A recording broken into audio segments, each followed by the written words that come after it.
me senti, my glory mandant, my glory mandant, my glory c'est la glory. Ouais, my glory mandant, my glory mandant, my glory c'est la glory. Me senti, my glory, hey, my glory mandant, hey, my glory c'est la glory. Ouais, my glory mandant, my glory, my glory. Alors l'épervier, en fait, c'est un filet que vous avez, que vous lancez soit de l'embarcation, soit d'une jetée. Donc généralement, ce sont des filets qui servent à prendre à pêcher les appâts, qui serviront après. Donc notamment, vous avez le balaou, vous avez les pisquettes, ou vous avez effectivement, ce sont des poissons qui ne font pas forcément servir d'appât, mais qui peuvent déjà servir qui peuvent être consommés, tout simplement. Mais très souvent, vous avez des pêcheurs, enfin ce sont des appâts pour les marins pêcheurs également. Les éperviers, je regardais parce que les anciens marins, l'après-midi, ils s'asseyaient tout au bord de la mer. Enfin, il y avait des amandes, des amandiers qui étaient plantés au bord de la mer. Ils se mettaient avec leurs bancs. Il y avait leurs clous. Alors, ils suspendaient leur épervier. Il lassaient comme ça, et moi je venais pour regarder, parce que j'étais petit et j'aimais voir les marins. Alors je venais près d'eux, ils m'ont montré à lasser l'épervier. Et lorsqu'ils n'avaient pas de fil, ils m'envoyaient acheter des fils chez une dame qu'on appelait Mme Sissito. J'allais chercher des fils, et j'allais acheter ça pour eux, et lorsque le fil est fini, ils me donnaient les bobines. Parce qu'on vendait des bobines. Ce fil-là s'appelait fil DMC. Alors, je faisais les éperviers, mais les éperviers, ça s'est déchiré à peu près dans un an, à peu près 6 mois. Ça prenait des trous, en fait. Parce qu'il n'y avait pas de fil nylon comme maintenant. Maintenant, les éperviers durent plus longtemps. On peut déchirer, on peut faire ce qu'on veut avec un fil, mais ça tient. Vous voyez? Il y en a qui veulent apprendre. J'ai été même à l'école à Grandbourg. J'ai été demandé dans les écoles aux enfants s'ils veulent apprendre à lasser les éperviers. Ils m'ont dit non, le geste de droit est trop difficile, ils ne le veulent pas. Alors je fais mon travail. Comme je ne peux plus marcher, je ne peux plus faire ce que je veux pour aller chercher. Autrement, je reste là, je fais des petits... Je fais des petits éperviers pour vendre. Je choisis. Chaque épervier que je fais, je peux compter combien de rangs ils en ont. Parce que chaque rang que vous voyez là, ça, ils en ont 5. Chaque, comment vous dire, 5 rangs de mailles. Chaque vitin. Donc, comme ça, il y en a 5 rangs. 5 rangs.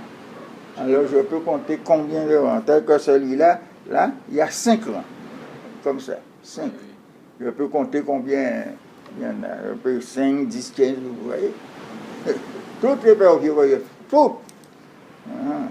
Je ne peux pas faire un épervier. Si je le perds, si par exemple quelqu'un l'a pris, je vais dire, mais combien de rangs que l'épervier a? Je ne peux pas me dire, mais je leur dirai que tous mes éperviers en ont 5 rangs.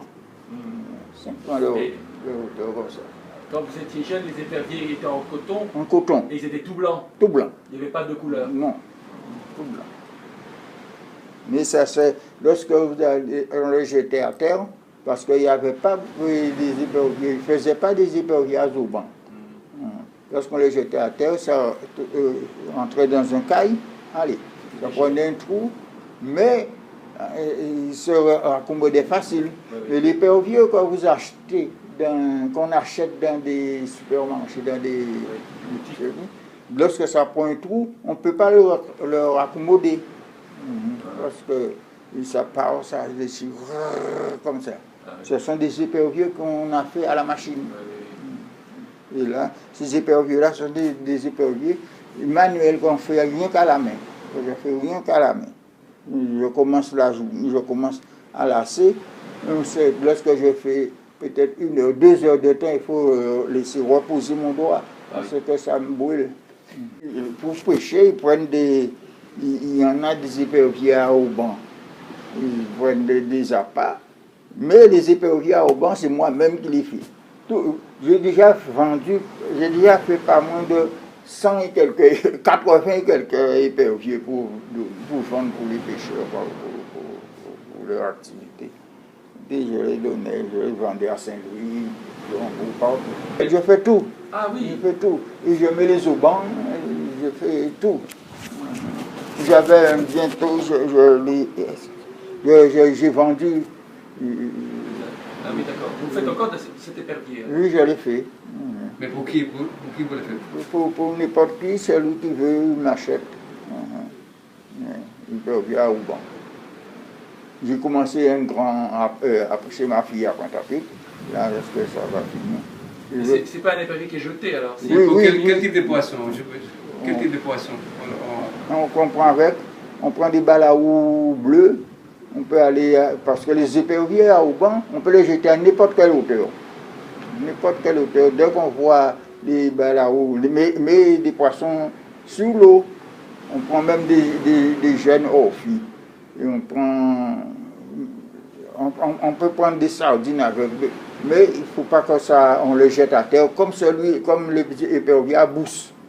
Ces éperviers à Bousse, on peut le jeter à terre, l'eau peut tourner à mi-pied, on jette, on prend leur appât. Les appâts qu'on appelle des sardines, des caillis, des petits milets et des pisquettes. Comme celui que j'ai commencé là, un petit que j'ai commencé là. Ce petit-là, ouais, pas celui-là. Le petit, on prend des pisquettes. Pas celui-là non plus. Oui, celui-là, c'est lui-même. C'est celui-là. On prend des pisquettes avec celui-là. J'ai commencé celui-là pour prendre des pisquettes. L'épervier à Auban, il est jeté du bateau alors? Oui, sur le bateau, on peut le jeter. Du bateau? Du bateau. Oui, il faut trouver quelqu'un qui soit intéressé à faire l'épervier. J'ai déjà cherché. Vos petits-fils, non? J'ai déjà cherché, on ne trouve pas. Pas vos petits-enfants, non? Les petits-enfants. J'ai pas beaucoup. J'ai un seul petit garçon, mais il est déjà grand. Il s'est Combien de temps marié. vous avez besoin pour faire cela? Pour Les grands. Combien de temps le vous grand, avez besoin pour le j'ai faire? pour pas maintenant. Un an. Peut-être plus aussi. Un an. Un an. Et Une année. les petits? Ce petit-là, ce petit-là, je l'ai commencé le 13 septembre. Et je travaille dessus tous les jours. Commencé à... Regarde ça, j'ai commencé le 13 septembre. Mais c'est parce que c'est petit maïs. Alors ça prend du temps. Mais j'allais commencer il y a à peu près... Le 13 octobre va le donner un mois.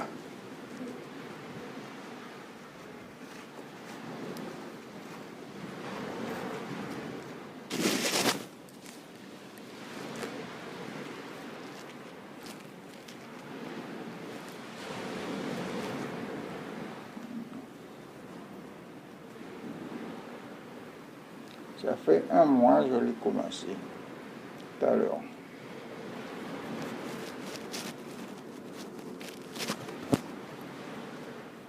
Oui, c'est pas long. Et est-ce que ça pourrait devenir un grand? Oui. C'est la même chose. La même chose. C'est la même chose. Ouais. Je vais travailler dessus pour que ça devienne grand. Ah bon? Sur celui-là? Celui-là. Ça restera pas un petit? Non, il ne D'accord, restera pas petit. D'accord.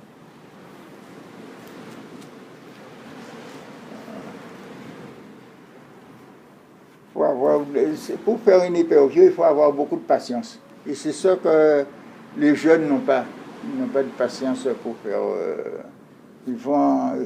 Leur travail, c'est aller vite. Il me semble que Marie-Galante reste un endroit où on trouve encore quelques marins-pêcheurs qui les fassent. Alors c'est vrai que c'est une pratique qui prend beaucoup de temps. Donc le marin-pêcheur qu'on a, M. Bastaro, qui fait les éperviers, il peut mettre jusqu'à 6 mois voire une année pour faire un épervier. Donc c'est quand même énorme. Il est vrai qu'aujourd'hui, le monde actuel, la modernité veut que tout aille très vite. Donc il est vrai qu'on ne peut pas attendre une année pour avoir un engin de pêche. Donc ça reste presque un élément historique de faire un épervier. Donc c'est vraiment ce que nous on veut valoriser. À Marie-Galante, je ne pense pas qu'on soit... Il y a beaucoup d'endroits aux Antilles, en Guadeloupe, en l'occurrence, à Désirade ou aux Saintes, où il y a des pratiques particulières qui sont encore d'actualité, j'ai envie de dire, mais qui restent quand même de l'ordre de...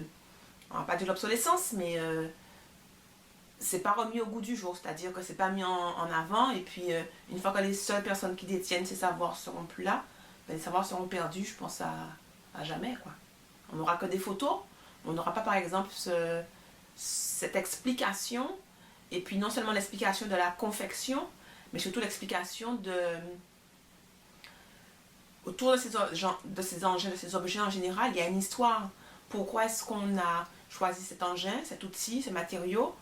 Il y a toujours des histoires. Donc peut-être que nous, quand nous serons partis, on n'aura plus l'histoire, on n'aura que les photos, et nous on cherchera à comprendre ce qu'ils ont, pourquoi ils ont choisi tel matériau ou telle période par exemple, alors qu'ils sont encore là, donc ce sont des bibliothèques pour moi vivantes. Il faut encore, tant qu'ils sont là, faire en sorte qu'on puisse avoir le maximum d'éléments, le maximum d'informations, avec des photos, avec des témoignages, avec des transmissions de savoir. Donc nous on fait par exemple des ateliers où on explique aux jeunes, aux moins jeunes, à tous ceux qui veulent bien,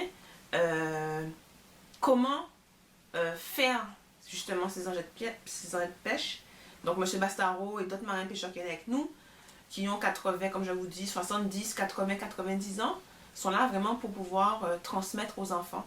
Donc des enfants parfois de 10 ans sont là à écouter attentivement ce que veut bien partager l'ancien avec la nouvelle génération. Ting salio, hey dambilo, ting salio, bazo d'andlo, so ban moi d'ambois, demeure à rien, bar l'argent, Saint-Lucie en bar lingot, Martinique en bar de la tonnerre de Dieu, commandé payer.